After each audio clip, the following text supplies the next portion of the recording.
ان الحمد للہ والصلاة والسلام علی رسول اللہ وعلی آلہ واصحابہ ومن والاه۔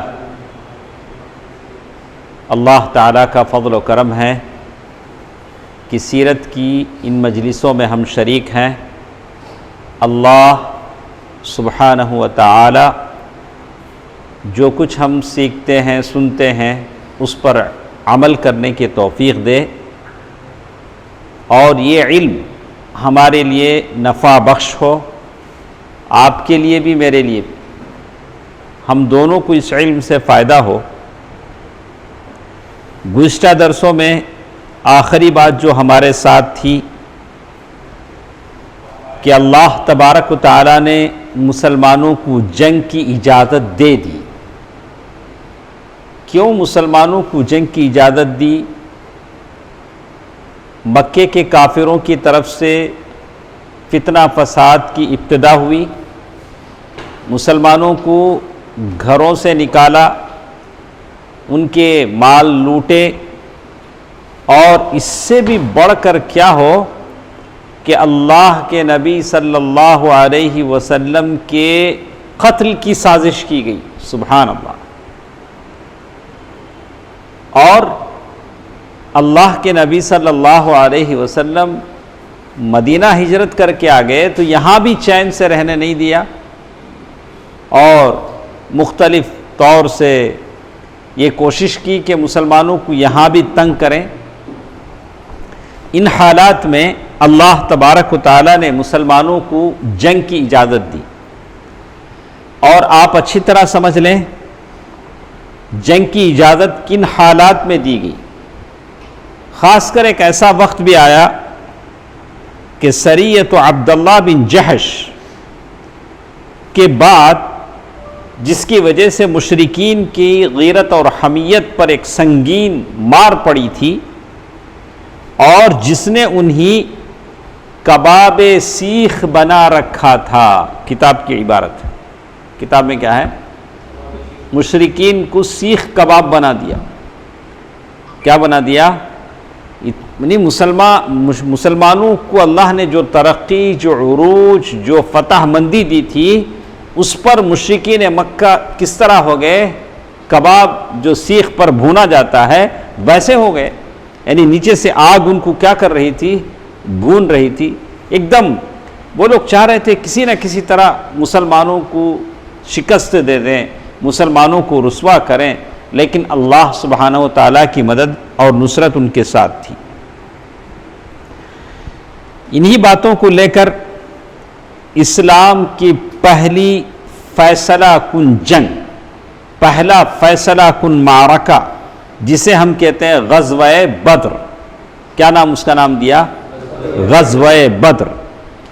ہم نے گزشتہ باتوں میں بات سنا کہ غزوہ ذو العشیرہ، غزوہ ذو العشیرہ یہ ایک غزوہ تھا جس میں کافروں کا مال تھا، وہ شام تجارت کے لیے جا رہے تھے، تو اللہ کے نبی صلی اللہ علیہ وسلم نے ان کو پکڑنے کے لیے نکلے، لیکن وہ ہاتھ نہیں آئے، بچ کر بھاگ گئے، شام چلے گئے۔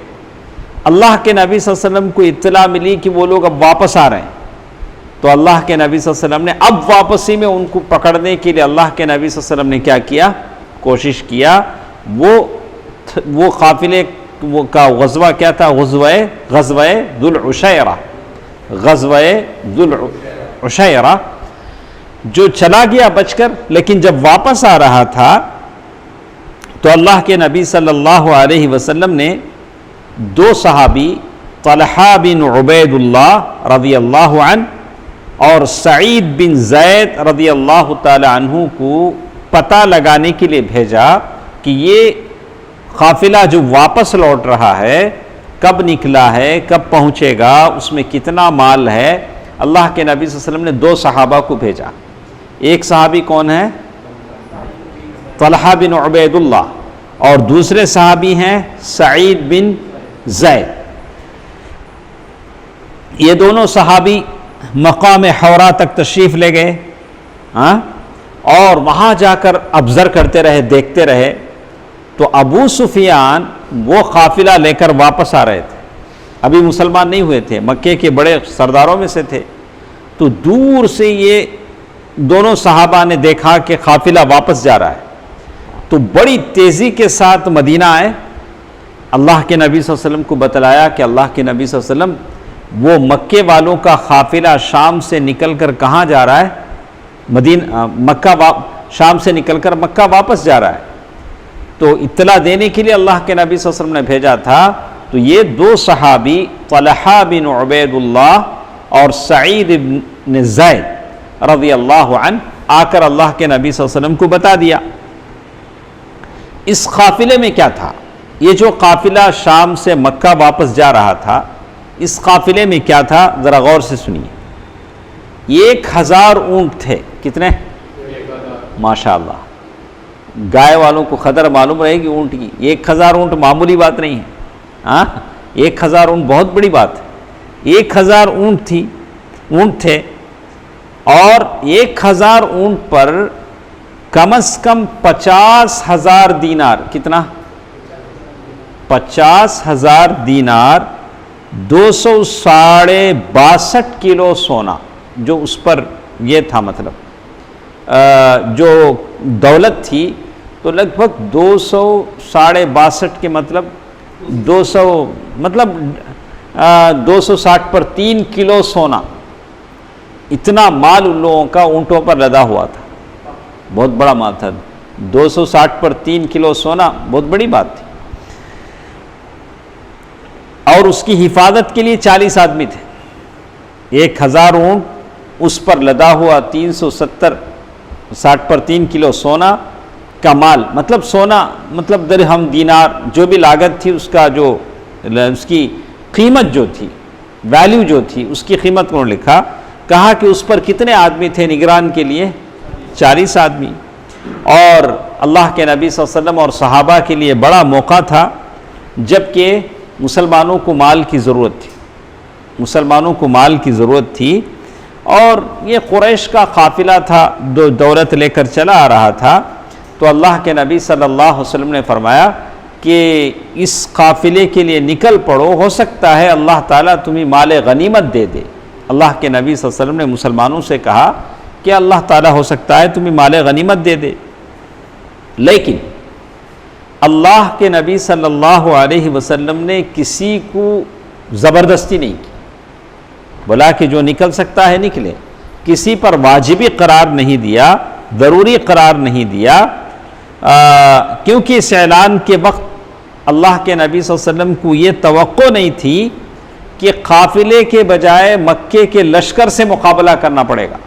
اللہ کے نبی صلی اللہ علیہ وسلم کے آئیڈیا میں یا دل و دماغ میں یہ بات نہیں تھی، آپ کے علم میں یہ بات نہیں تھی کہ قافلہ بچ کر نکل جائے گا، مکے کے لشکر سے مسلمانوں کو مقابلہ کرنا پڑے گا.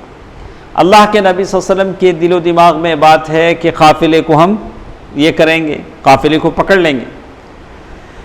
تو بہت سارے صحابہ اکرام مدینے ہی میں رہ گئے. اللہ کے نبی صلی اللہ علیہ وسلم کے اعلان پر کچھ صحابہ نکلے، لیکن زیادہ صحابہ کہاں رہ گئے؟ مدینے میں رہ گئے.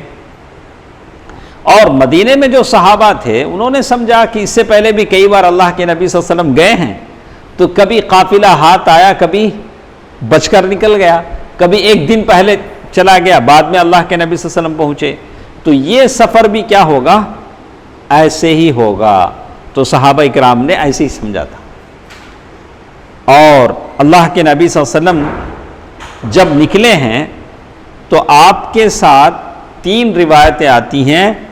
313 صحابہ تھے، 314 صحابہ تھے، 317 صحابہ اکرام رضوان اللہ علیہم اجمعین تھے. تینوں طرح کی روایتیں، 13، 14 اور ہم لوگ عام طور سے کیا بولتے ہیں؟ 313. وہ تو اتنا یاد ہو گیا ہم کو، 313 بولتے ہیں. تو الگ الگ ہے. 314، 317 کی روایتیں بھی ہیں، جن میں 80 پر 2 یا 80 پر 3 یا 80 پر 6 مہاجر تھے. پورے 313، 314، 317 میں 82، 83، 86 مہاجر تھے اور بقیہ انصار تھے. تو انصار کی تعداد کیا تھی؟ زیادہ تھی. پھر انصار میں سے 60 پر ایک قبیلے اوس سے تھے اور 170 قبیلے خزرج سے تھے. اور اس لشکر کی تیاری میں کوئی خاص اہتمام نہیں تھا. دونوں نے آ کر بتلایا تھا تو سارے صحابہ کیا کرے, نکل کر چلے, کوئی خاص اہتمام نہیں تھا. تو کہتے ہیں کہ ایک طرف کہ یہ پورے لشکر میں 2 گھوڑے تھے. کتنے تھے؟ صرف 2 گھوڑے تھے. 70 اونٹ تھے. کتنے تھے؟ اور 2 صحابہ کون تھے؟ ایک زبیر بن عوام تھے, ان کا ایک گھوڑا تھا. مقداد بن اسود کندی, ان کا ایک گھوڑا تھا. یہ دونوں بس تھے. اور 70 اونٹ تھے. گھوڑے تو 2 ہی تھے, اور جن میں سے ہر اونٹ پر 2 یا 3 آدمی باری باری سوار ہوتے تھے. ایک اونٹ اگر آپ 314 آدمیوں کو اگر ڈیوائڈ کریں تو ایک ایک اونٹ پر کتنے آدمی بیٹھے؟ تھوڑی دیر انہوں بیٹھے, اترے, پھر اور ایک صحابی بیٹھے, ایسے چلتے تھے. ایک اونٹ دیکھو, اللہ کے نبی صلی اللہ علیہ وسلم کے لیے کوئی خاص یہ نہیں تھا, نہیں تھا کہ اللہ کے نبی صلی اللہ علیہ وسلم کے لیے کوئی اسپیشل سواری کا انتظام ہو, ایسا کچھ نہیں تھا. جیسے پورے صحابہ آتے تھے اللہ کے نبی صلی اللہ علیہ وسلم بھی ویسے ہی جاتے تھے. ایک اونٹ رسول اللہ صلی اللہ علیہ وسلم, علی رضی اللہ عنہ, مرثد بن ابی مرثد غنوی, یہ 3 صحابہ, یعنی 2 صحابہ اللہ کے نبی صلی اللہ علیہ وسلم کے حصے میں ایک اونٹ آیا. علی رضی اللہ عنہ, اللہ کے نبی صلی اللہ علیہ وسلم, مرثد بن ابی مرثد غنوی, تو 3 ہوئے. ایک ایک اونٹ پر تینوں جاتے تھے, جن میں تینوں حضرات باری باری سوار ہوتے تھے. اب مدینے سے اللہ کے نبی صلی اللہ علیہ وسلم نکلے ہیں تو ابن ام مکتوم کو اللہ کے نبی صلی اللہ علیہ وسلم نے مدینے کے ساری ذمہ داریوں کا یہ بنا دیا. لیکن جب مدینے سے نکل کر مقام روحا پر جب پہنچے تو اللہ کے نبی صلی اللہ علیہ وسلم نے ابو لبابہ بن عبد المنذر ان کو بھیجا کہ اب ابن ام مکتوم کی جگہ آپ جا کر کیا کرو, ذمہ داری سنبھالو. تو ابن ام مکتوم نابینا تھے, تو اللہ کے نبی صلی اللہ علیہ وسلم ان کو بنا کر نکل تو گئے, لیکن مقام روحا تک جانے کے بعد اور ایک صحابی کو کیا کیے.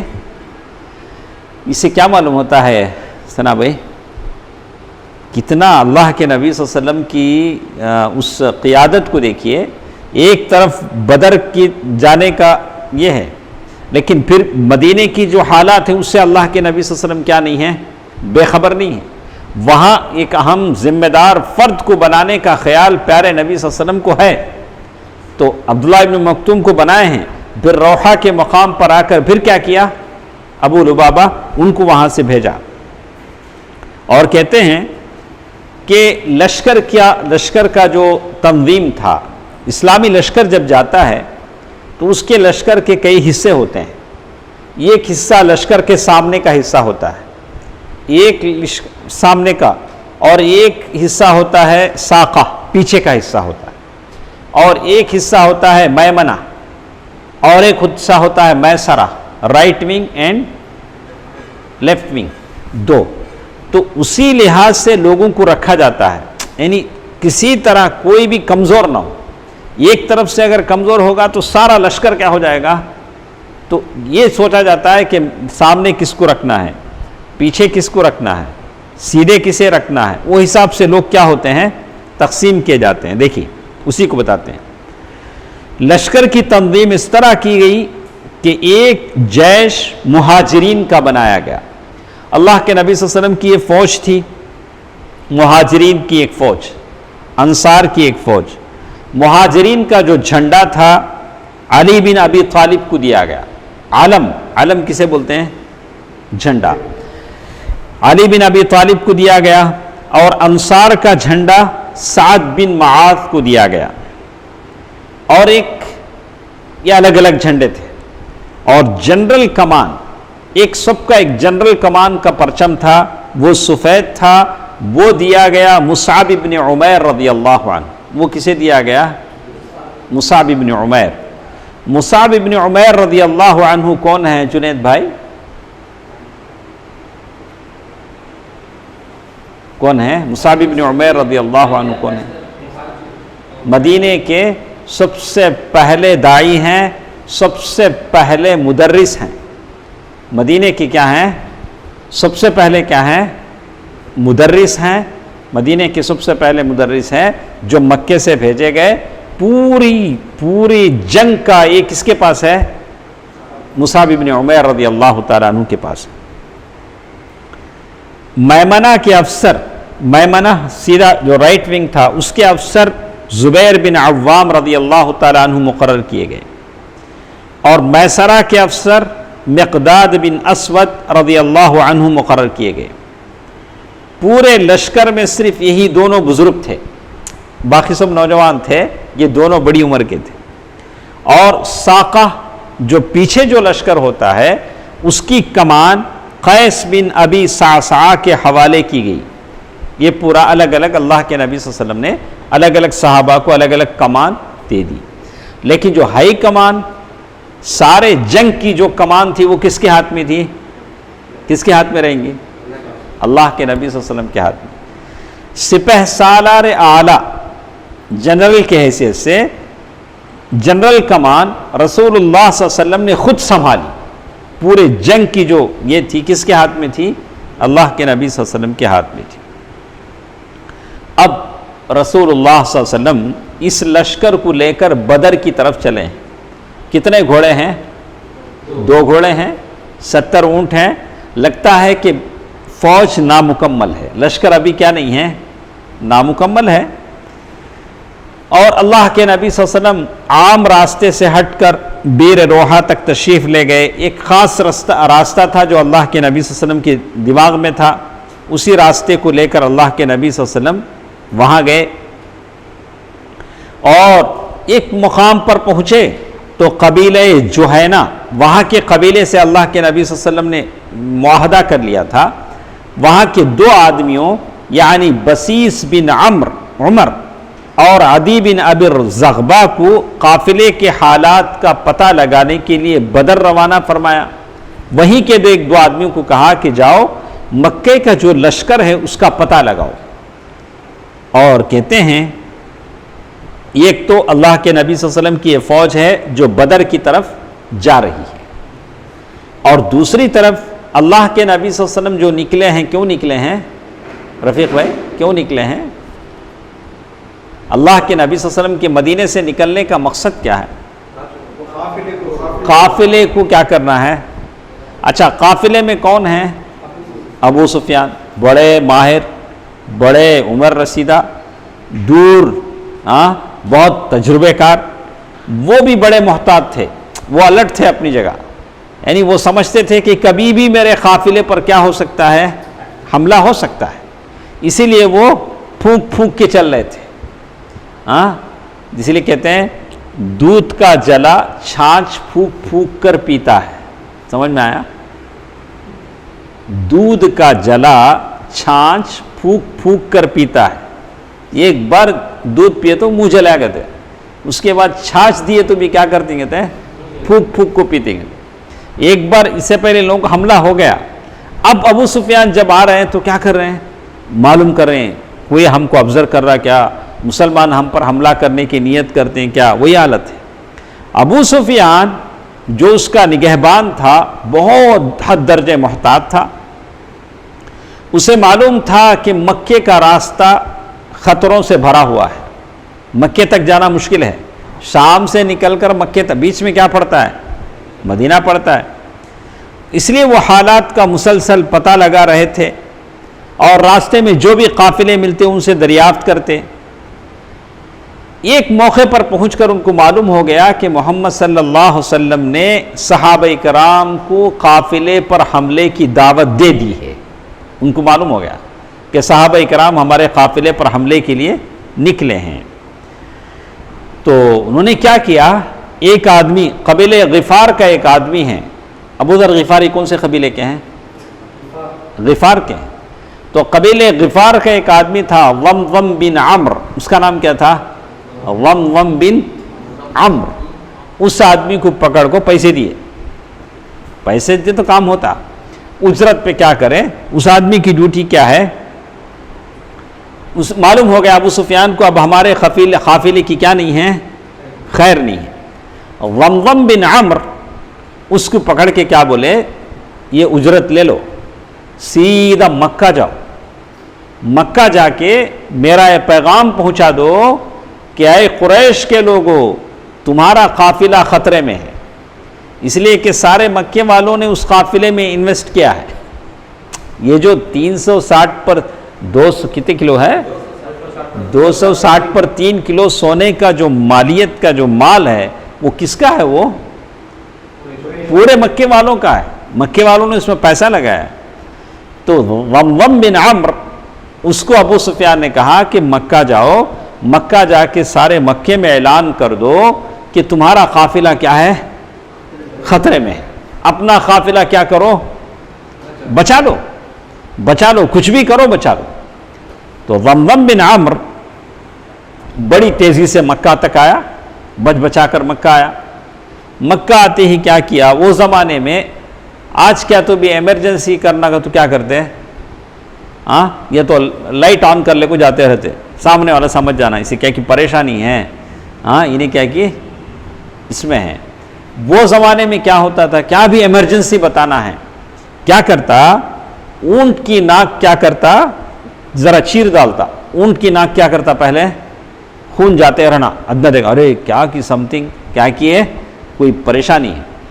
اور دوسرا کام کیا کرتا، اونٹ کا جو کچاوا ہے اسے الٹ ڈالتا، اونٹ کی جو سیٹ ہے ایسے رہنے کے بجائے کیا ہوتی، الٹ جاتی، کرتا پھاڑ دیتا۔ پہلے یہ اعلان کرنے والا کیا کرتا، کرتا پھاڑ کو جیسے کرتا نکال کو ایسا پھراتے نہیں، مطلب کیا، مجھے بچاؤ۔ یہ ضمضم بن عمرو، اس کی حالت یہ تھی، اسی اونٹ پر کھڑا ہو گیا، اونٹ کے ناک سے خون جاتا، کجاوا الٹ گیا، کرتا پھڑ گیا، اب وہ آواز لگا رہا ہے اے قریش کی جماعت، قافلہ قافلہ، قافلے کو بچاؤ، تمہارا مال جو ابو سفیان کے قافلے میں ہیں اس پر محمد صلی اللہ علیہ وسلم اور ان کے دوست دھاوا بولنے جا رہے ہیں، حملہ کرنے جا رہے ہیں، مجھے یقین نہیں ہے کہ تم اپنا مال پا سکو، مدد مدد، یعنی تیار ہو جاؤ، الرٹ ہو جاؤ، کچھ بھی کرو۔ اب مکے والوں نے سنا تو اب مکے والوں کو تو معلوم ہو گیا ان کا اپنا مال ہے، ان کو تو کچھ کرنا ہے۔ تو مکے والوں نے کہا کہ کیا محمد اور ان کے ساتھی یہ سمجھتے ہیں کہ یہ قافلہ بھی ابن حضرمی جیسا قافلہ ہے؟ اس سے پہلے 2-3 قافلوں کو انہوں نے یہ کیا تھا، مال وہاں سے لے گئے تھے، 2 آدمی قید کر کے بھی لے گئے تھے۔ ہرگز نہیں، خدا کی قسم، اب پتہ چلے گا کہ یہ ہمارا معاملہ کچھ اور ہے۔ اب اس اعلان کے بعد مکے میں 2 طرح کے آدمی رہ گئے تھے۔ اعلان سننے کے بعد یا تو وہ خود جنگ پر آنے کے لیے تیار ہو گئے تھے اپنا قافلہ بچانے کے لیے، یا جو نہیں آ سکا اس نے کسی آدمی کو انگیج کر کے بھیجا، میں نہیں جا سکتا، بڈھا ہو گیا، تمہیں جاؤ۔ یا کسی نے ایسا بھی کیا، میں کسی کو قرضہ دینا ہے، اچھا تمہیں مجھے قرض دینا نہیں، وہ قرض معاف، تمہیں میرے جگہ کیا کرو، جنگ میں جاؤ، ایسا قرض دے ہو، کتنی بڑی بلا ہے۔ خود جنگ میں جا نہیں سکتا، اپنے قرض دار کو پکڑ کے کیا بولا، میں جنگ میں نہیں جا سکتا، میری جگہ کیا کرو، تم جنگ میں جاؤ۔ سارے مکے میں اب 2 ہی طرح کے لوگ تھے، یا تو خود جنگ کے لیے نکل رہا تھا یا اپنی جگہ کسی اور کو بھیج رہا تھا۔ خاص کر مکے کا کوئی معزز آدمی پیچھے نہیں رہا، سارے لوگ نکل پڑے ہیں۔ کون سی جنگ ہے؟ جنگ بدر۔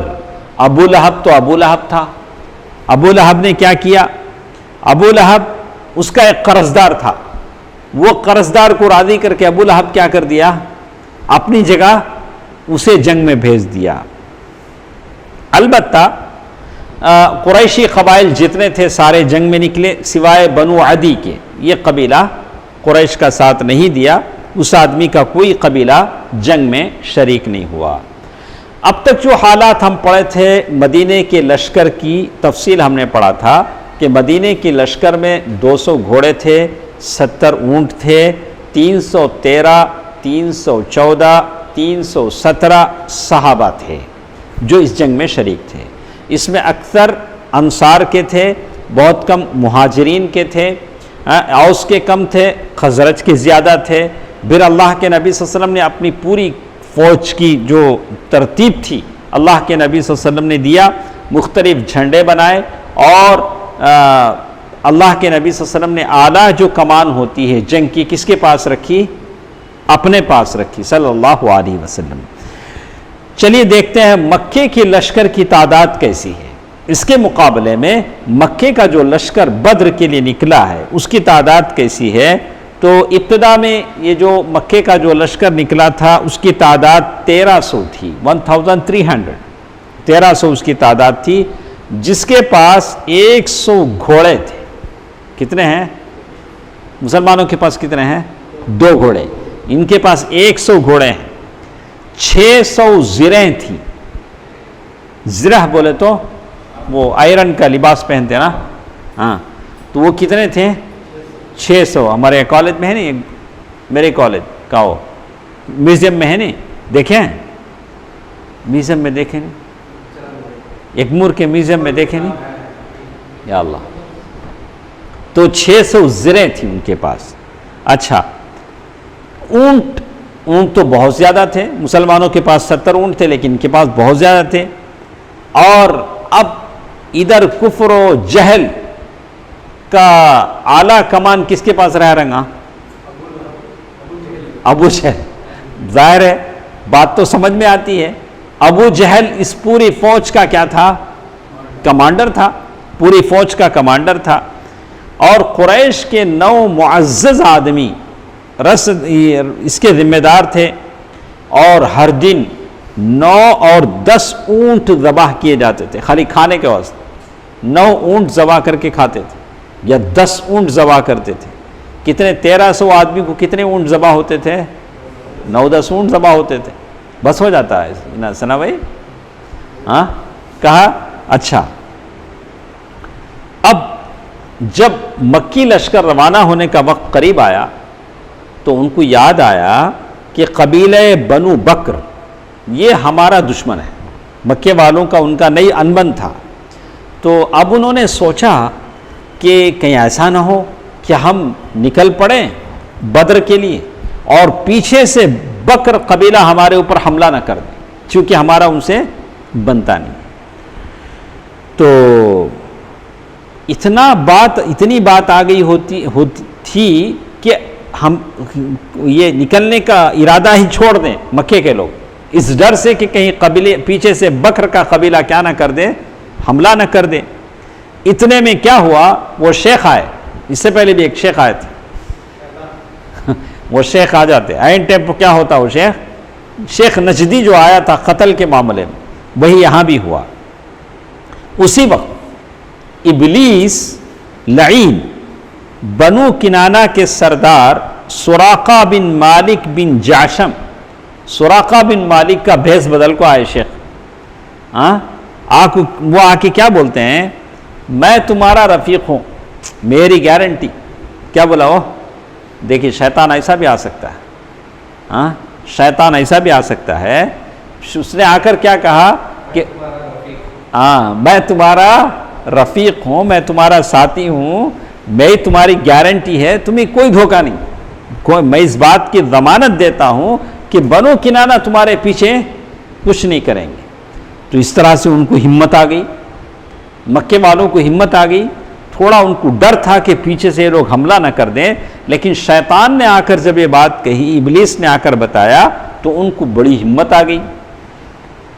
اب یہ مکے کا لشکر آگے کی طرف رواں دواں ہیں اور گھروں سے نکل پڑے یہ لوگ، ان کی اس میں کیا ہے، اپنے قافلے کو بچانا ہے۔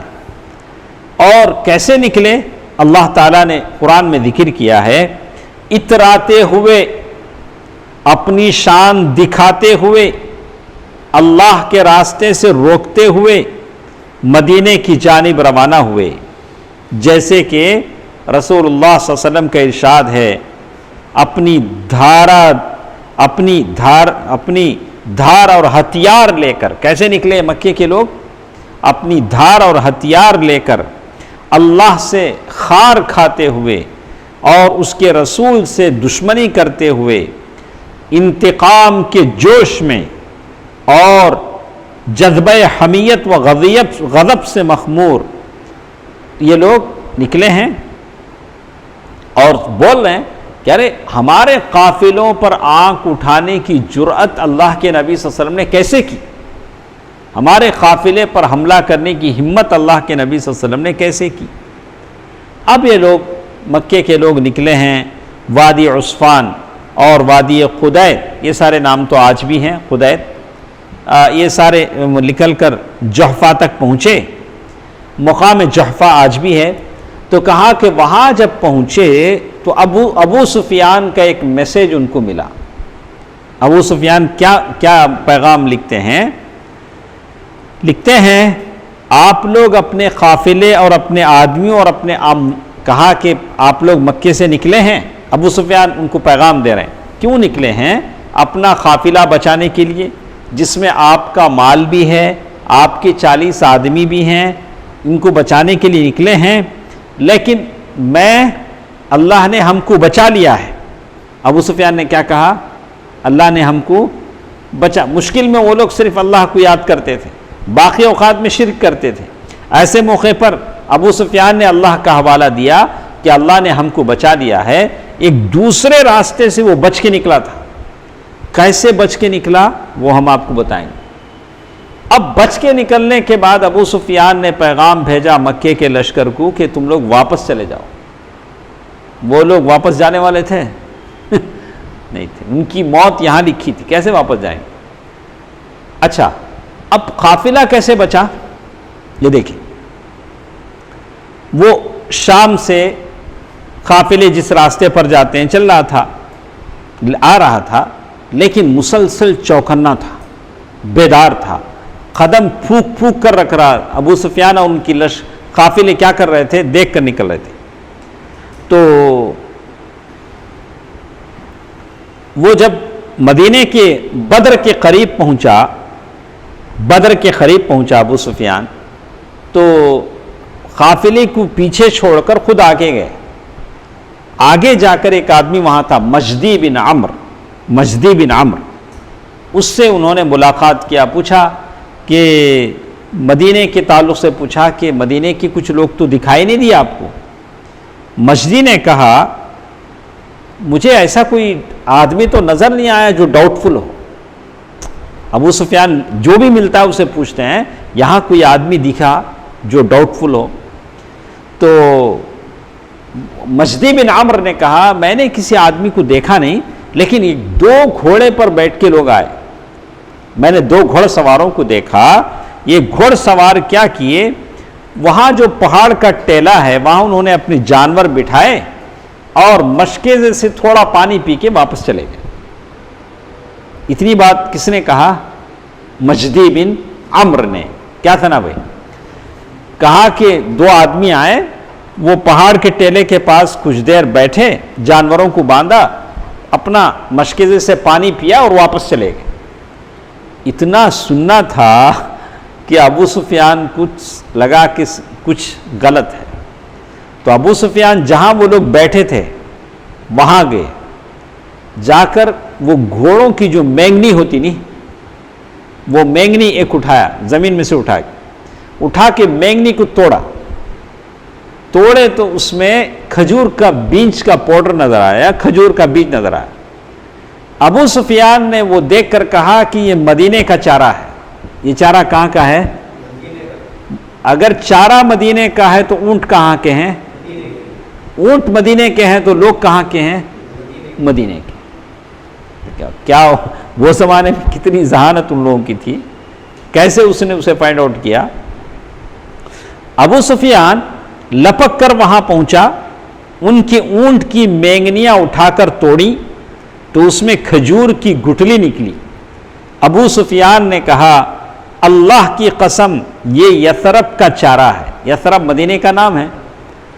اس کے بعد وہ تیزی سے قافلے کی طرف پلٹا اور اسے راستہ بدل کر دوسرے راستے سے نکال لیا اور فوراً مکے والوں کو اطلاع دے دی کہ میں بچ کر آ گیا ہوں، آپ لوگ بھی واپس چلے جاؤ۔ اب جب یہ اطلاع مکی کے لشکر میں پہنچی کہ بھئی ہم لوگ نکلے تھے قافلہ بچانے کے لیے، ہمارا قافلہ بچ کر نکل گیا ہے، ابو سفیان نے قافلے کو بچا کر نکال لیا ہے، ہم کو واپس چلے جانا چاہیے، لیکن کمان کس کے ہاتھ میں تھی؟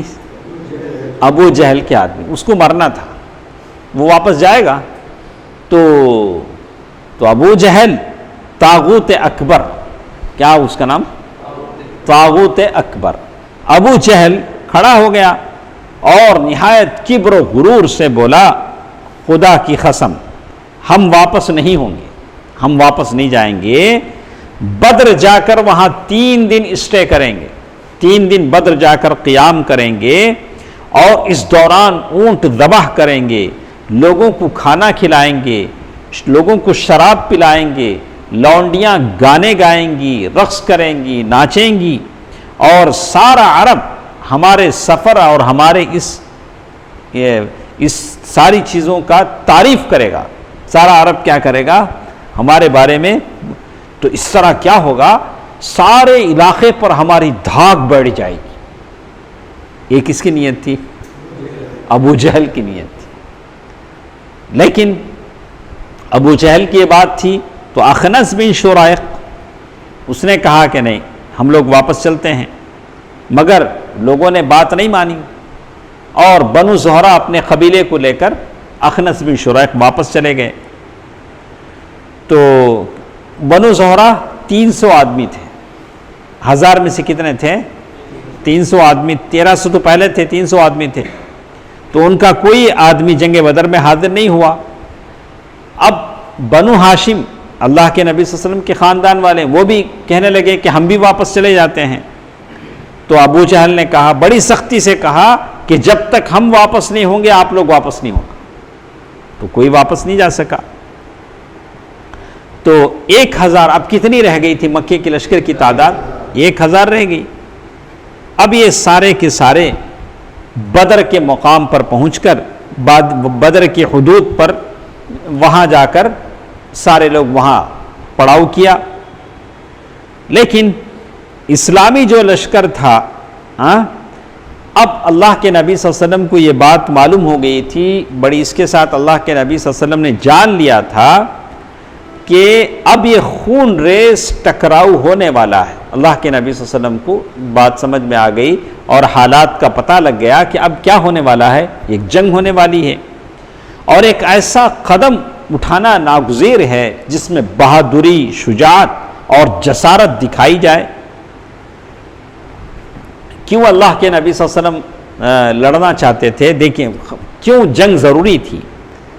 اگر اللہ کے نبی صلی اللہ علیہ وسلم مکے کے لشکر کو چھوڑ دیتے کہ بدر کے مسلمانوں کے علاقے میں اگر یہ دندناتا ہوا پھرتا تو قریش کی فوجی ساکھ بڑھ جاتی، ان کا نام ہو جاتا، اور ان کی جو بالادستی، سیاسی جو بالادستی ہے اس کا دائرہ دور دور تک پھیل جاتا، پورا علاقہ ان لوگوں سے کانپنے لگتا، مسلمانوں کی آواز دب کر کمزور ہو جاتی۔ اس کے بعد اسلامی دعوت کو بے روح ڈھانچہ سمجھ کر سارے لوگ اس پر کیا ہوتے ہیں؟ حملہ کرتے، ایسا بھی ہو سکتا تھا۔ اسی لیے اللہ کے نبی صلی اللہ علیہ وسلم اور ہر کوئی کیا کرتا؟ شیر ہو جاتا۔ جب مکے کے لشکر کا یہ سارا کام ہوتا تو ہر کوئی کیا ہو جاتا؟ شیر ہو جاتا۔ تو معلوم یہ ہوتا ہے کہ کبھی اپنی طاقت اور قوت کا بھی اظہار ہونا چاہیے، کبھی بڑے بڑے یہ ہونی چاہیے تاکہ بتا سکے کہ ہماری بھی ایک کیا ہونا چاہیے، ایک اچھے انداز۔ اللہ کے نبی صلی اللہ علیہ وسلم نے کیا کیا؟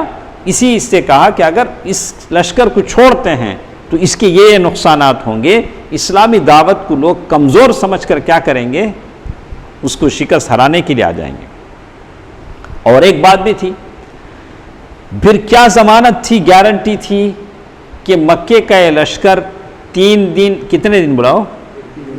3 دن وہاں رہ کر کھا کر واپس چلے جائے گا؟ اس کی کوئی گارنٹی تھی کہ وہ مدینہ آ کر حملہ نہیں کرے گا؟ وہی بولتے ہیں ان سب باتوں کے علاوہ آخر اس بات کی کیا ضمانت تھی کہ مکی لشکر مدینے کی جانب پیش قدمی نہیں کرے گا؟ جب یہاں تک آیا ہے تو مدینہ قریب ہے، اور اس معرکے کو مدینے کی 4 دیواری تک منتقل کر کے مسلمانوں کو ان کے گھروں میں گھس کر تباہ کرنے کی جرات اور کوشش نہیں کرے گا، اس کی کوئی گارنٹی نہیں تھی۔ اگر مدینے کا لشکر اس کا جواب نہ دے تو اس کا بھی امکان تھا کہ وہ لوگ مدینے پر آ کر حملہ کریں۔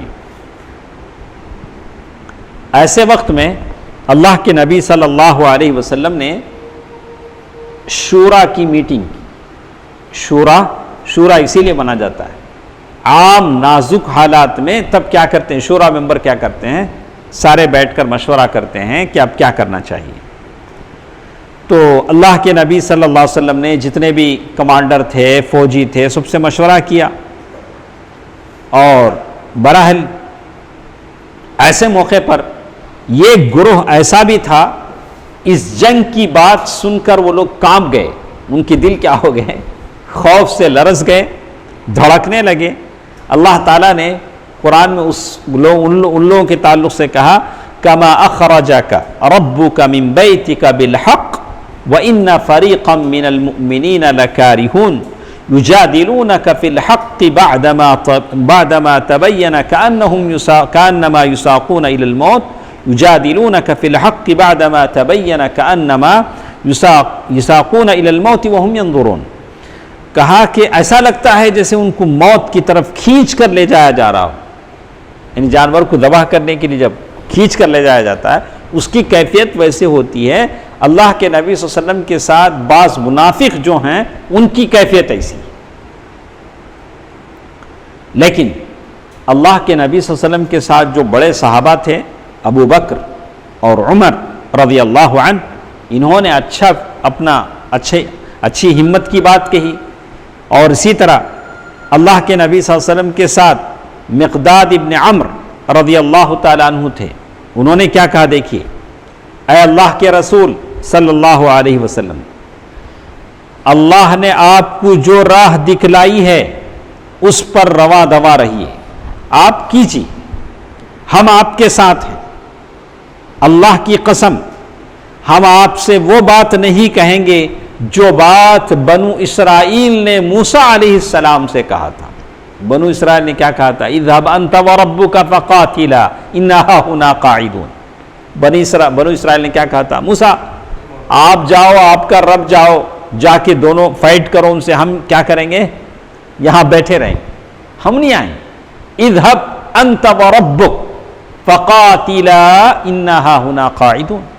تو مقداد ابن عمر رضی اللہ عنہ نے کہا کہ ایسا جواب ہم نہیں دیں گے، ایسا جواب ہم نہیں دیں گے، تم اور تمہارا رب جاؤ اور لڑو، ہم یہیں بیٹھے رہیں گے، بلکہ ہم کیا کہیں گے، آپ اور آپ کے پروردگار چلیں اور لڑیں، اور ہم بھی آپ کے ساتھ لڑیں گے، اس ذات کی قسم جس نے آپ کو حق کے ساتھ مبعوث فرمایا ہے، اگر آپ ہم کو بر کے غماد تک لے چلیں، وہ ایک دور دراز مقام تھا، تو بڑا کٹھن سفر، اگر وہاں تک بھی اگر آپ چلیں تو ہم آنے کے لیے کیا ہیں، تیار ہیں، ہم راستے والوں سے لڑتے بھڑتے آپ کے ساتھ وہاں بھی چلیں گے۔ رسول اللہ صلی اللہ علیہ وسلم نے جب یہ سنا تو مقداد بن عمر رضی اللہ تعالیٰ عنہ کو کیا کیا، دعا دی، بولا کہ واقعی تم نے اچھی بات کہی۔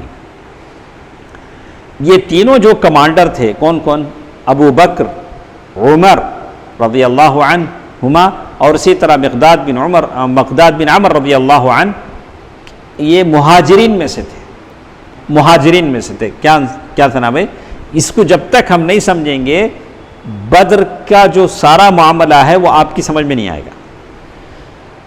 اللہ کے نبی صلی اللہ علیہ وسلم یہ چاہ رہے تھے کہ انصار کی طرف سے بھی کیا ہو، کوئی آگے بڑھ کر کہے کہ اللہ کے نبی صلی اللہ علیہ وسلم ہم آپ کے ساتھ ہیں۔ کیوں؟ بیعت عقبہ میں اللہ کے نبی صلی اللہ علیہ وسلم کے ہاتھ پر جو بیعت ہوئی تھی، انصار نے یہ بیعت کی تھی کہ آپ جب تک مدینے میں ہیں ہم آپ کی حفاظت کریں گے۔ اب بدر کی جنگ کہاں ہو رہی ہے؟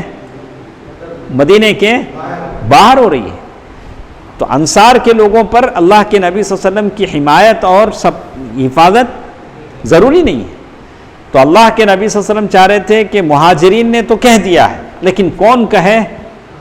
انصار کہیں، جن کی تعداد زیادہ ہے وہ لوگ آگے بڑھ کر کہیں.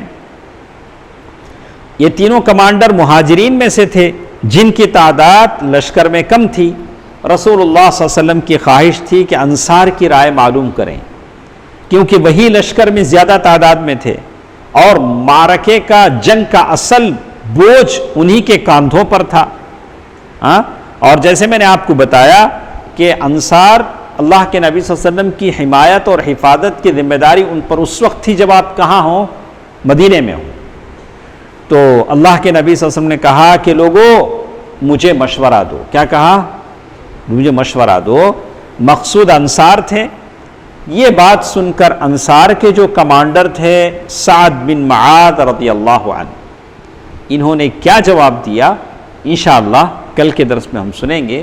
تو انشاءاللہ کل ہمارے ساتھ اسلامی لشکر کا جو سفر ہے، بقیہ سفر کیسے ہوتا ہے، یہ سارے کام یعنی پتہ لگانے کا جو انداز تھا وہ کیسے تھا.